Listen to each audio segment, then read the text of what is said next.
Remue ménage. Remue ménage.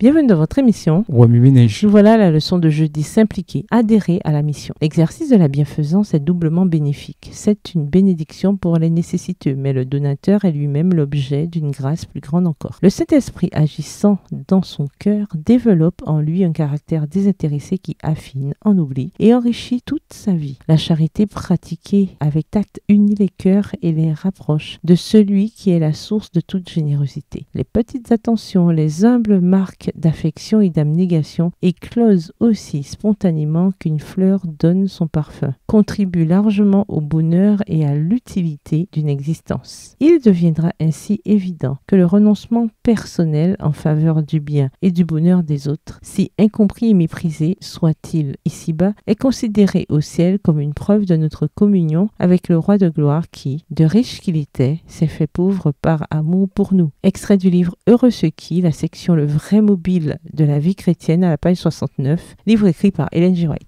Pour réussir toute chose, il faut avoir un but précis et le poursuivre inlassablement. Un objectif digne de tous les efforts se présente aux jeunes d'aujourd'hui. Le plus noble qui soit, car proposé par le ciel, apporter l'évangile au monde en cette génération. Il offre des perspectives magnifiques à tous ceux dont le Christ a touché le cœur. Les intentions de Dieu à l'égard des enfants qui grandissent dans nos foyers dépassent de beaucoup ce que notre vision étriquée peut saisir. Dans le passé, Dieu a fait appel à des personnes d'origine modeste qu'il a considérées comme étant fidèles pour témoigner à son sujet dans les plus hauts lieux du monde. Et aujourd'hui, de nombreux jeunes qui, comme Daniel dans sa maison en Judée, auront grandi, étudié la parole de Dieu, ses œuvres et tiré des leçons de ses bons et loyaux services, se tiendront encore dans les assemblées législatives, dans les salles d'audience ou dans les cours royales pour rendre témoignage au roi des rois. Extrait du livre Éducation au chapitre 31 à la page 231, livre écrit par Ellen G. White. Remue ménage. Suite à l'étude d'Ésaïe 58, quelles applications devez-vous faire dans votre vie personnelle? Quelles sont les premières mesures que vous pouvez prendre pour y arriver? Quelles sont les applications pratiques que vous devez faire à votre école, dans votre famille, au travail, à l'église ou ailleurs? Révisez votre verset mémorisé. Comment s'applique-t-il à votre vie cette semaine? Au revoir. Et à demain si Dieu veut.